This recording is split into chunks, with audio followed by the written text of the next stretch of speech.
Welcome back नाज़रीन। आया साहब, क्या लगता है क्या एंड होगा? और ये जो सऊदी अरब पर हमला जिसकी ज़ाहिर है पाकिस्तान भी मजम्मत कर रहा है, क्या आपको लगता है ये अमन की कोशिशों को मुतासिर कर सकता है?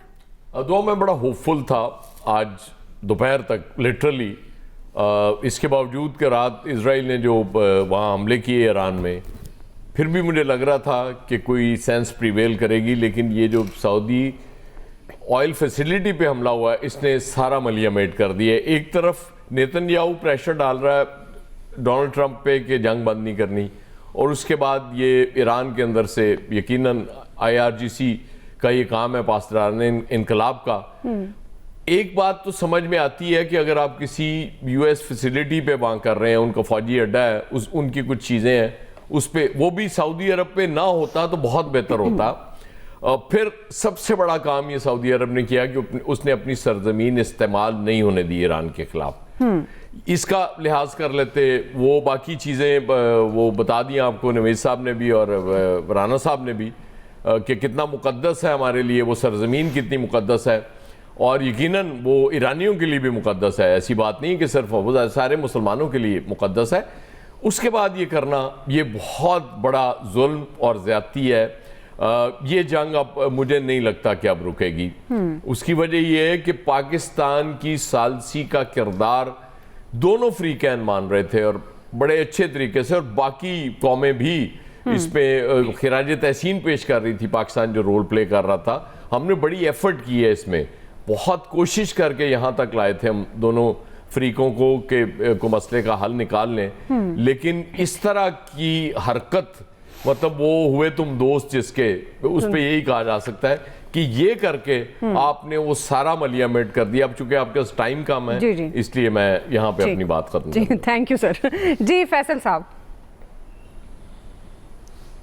अच्छा, ये सऊदी अरब वाली जहाँ तक बात है ना, ये तो ईरान ने जो ना एक बहुत बड़ी गलती की है कि जो लोग बैठ के उसके लिए बात कर रहे थे, और आम आदमियों में भी उनको भी अफसोस हुआ है ईरान के इस अमल से। नहीं करना चाहिए था। आप अपनी हमदर्दियाँ अपने लोगों में खो रहे हैं। जो आम आदमी आपके लिए मुख्तलिफ प्लेटफॉर्म पे जंग लड़ रहा है, अपनी बसात के मुताबिक, अपनी सिदात के मुताबिक, कुछ नहीं कर सकता है, सोशल मीडिया पे आपके हक में बोल रहा है, तो आप उनमें अपनी जो है वो हमदर्दियाँ खो रहे हैं। तो आपको अपनी पॉलिसी पे ना रिव्यू करना चाहिए। जहाँ तक ट्रम्प की धमकी का ताल्लुक है, बज़ाहिर ऐसा लगता है कि ट्रम्प ने जो है ये एक एसाबी और हमला करने की कोशिश की है। ये ईरान से ज़्यादा दुनिया को डराने की कोशिश की है कि तुम किसी तरह जंग को रुकवाओ, वरना मैं जो है ये काम जो है वो कर जाऊंगा। बहरहाल 8 बजे देखते हैं वो क्या कुछ कर सकता है। 8 घंटे सुबह के, जब पाकिस्तान के 8 बजे होंगे तो उसकी डेडलाइन जो है वो ख़त्म हो रही होगी। लेकिन लगता नहीं है कि वो इतनी इंतहा पे जाएगा और इतना ऐसा हमला करेगा कि ईरान जो है वो बिल्कुल ही जो है मलिया मेट हो जाए, सफ़ा हस्ती से ही जो है वो मिट जाएगी। ये अमली तौर पे मुमकिन नज़र नहीं आता। जहाँ तक लोगों के बनने की बात है तो ईरानी तो तैयार है, फिर क्या प्रॉब्लम है। सिर्फ मैं एक आमिर साहब की से एक बात कर दूं, आपके पास भी टाइम है थोड़ा, उनकी बात से इख्तिलाफ करते हुए। ईरान पे ये जंग मुसल्लत की गई है। ईरान ने खुद जंग में जो है ना पहल नहीं किए। जो शराइत रखी गई है जंग के बाद, वो शराइत तो ईरान जंग से पहले मानने को तैयार था। तो ईरान ने अपनी, एक कमजोर मुल्क है, अपनी हिकमत अमली से जो है वो दुनिया में अपनी जो है ना रिट को, एक अस्करी रिट को जो है ना वो इम्पोज करवाया है। आपके पास क्योंकि टाइम कम है तो में जी इलियास साहब। देखिए, अब जो सूरत हाल है, अब जो पहले जो सुलझते हुए मामलात लग रहे थे जिसमें पाकिस्तान बड़ा अहम किरदार अदा कर रहा था, सऊदीया भी था, दीगर ममालिक, चीन ने भी हमायत कर दी थी, रशिया ने भी हमायत कर दी पाकिस्तान के, तो ये जो मामलात जो एक हल होते हुए दिखाई दे रहे थे, अब वो दोबारा देखने एक दफ़ा फिर हालात ख़राब होते हुए दिखाई दे रहे हैं। ज़ाहिर एक अल्टीमेटम भी दिया हुआ है, उसके बावजूद भी वो उसमें तोसी हो रही थी। लेकिन इधर से ईरान भी उससे टाइम गेन कर रहा था, उधर से वो भी टाइम गेन कर रहा था। ज़ाहिर है उसने अपने जो सूरत हाल था तो, लेकिन अब जो हमले हुए हैं रात भर से एक दफ़ा फिर तेज़ी आई है। तो इसको हल करने के लिए जो था, जो मसला जो करीब लाया जा रहा था तमाम ममालिक को, शराइत भी एक दूसरे को दे दी गई थी। तो ज़ाहिर है एक दूसरे को जब इस मसले को हल करना है दुनिया में अमन लाने के लिए, क्योंकि बड़ा नुकसान हो चुका है पहले भी तमाम खलीजी ममालिक का, ईरान का भी बहुत ज़्यादा नुकसान हुआ है। तो इन सब लोगों को इस मसले को हल करने के लिए, मज़ीद नुकसान से बचने के लिए, अगर दोबारा नहीं करते तो सबसे ज़्यादा जंग में तो दूसरे ममालिक का नुकसान हो रहा है, जिनको पेट्रोल, जिनको तवानाई के लिए सारे गैस नहीं है जारी, या जिनके सारे रुका हुआ है।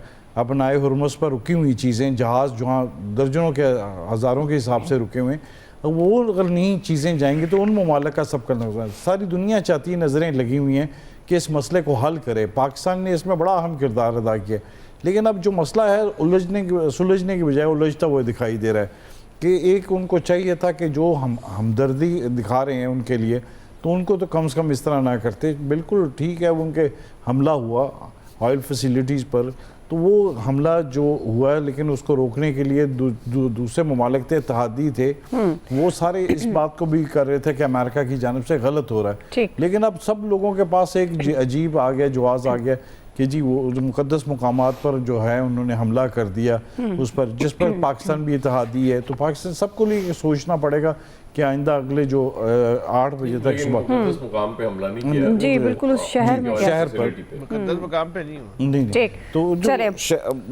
तो हमारे लिए तो बड़ा एक है, हम पाकिस्तानी इत्तेहादी हैं, तो बिल्कुल हम बिल्कुल इस मसले को देख रहे हैं, इस मसले को सुलझाने की कोशिश कर रहे हैं। अलबत्ता बिल्कुल पॉइंट आ गया, वक्त खत्म हो गया जी। अब ईरान को दी गई डेडलाइन डोनाल्ड ट्रंप की चंद घंटे रह गए हैं। अब देखते हैं ये मामलात एक मुआहदे अमन मुज़ाकरात से तय होते हैं या क्या होगा, ये आने वाला वक्त ही तय करेगा। आज के एक्सपर्ट से इतना ही नाज़रीन, फीडबैक दीजिएगा। ख्याल रखिए, अल्लाह।